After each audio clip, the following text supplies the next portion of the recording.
السلام علیکم دوستو، میں ہوں حسین علی اور آپ لوگ دیکھ رہے ہیں رائل بک انفو۔ دنیا میں بہت ساری کتابیں موجود ہیں، لیکن دنیا میں ایک واحد کتاب ہے جو کہ انسان کو اس کے جینے کا طریقہ، کپڑے پہننے، رہن سہن کا، اس کے ایون کے کھانے پینے کا طریقہ بتاتی ہے۔ اس کتاب کا نام ہے قرآن المجید۔ آج ہم لوگ اس ویڈیو میں قرآن المجید کریم کے کچھ مختصر سا تعارف کریں گے۔ قرآن المجید فرقان الحمید کی کل سورتوں کی تعداد 114 ہے، کل رکوع 540 اور کل آیات 6666، کل الفاظ جو کہ 86430 ہیں۔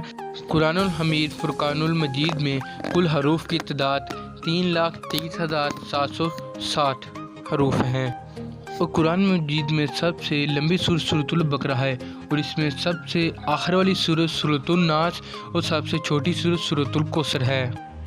کل مکی صورتوں کی تعداد جو کہ 28 ہے، اور کل مدنی صورتیں جو کہ 86 ہیں۔ فضیلت کے لحاظ سے سب سے بڑی صورت آیت الکرسی ہے، اور قرآن پاک کے ناموں کی بات کی جائے، قرآنی نام جو کہ 55 ہے۔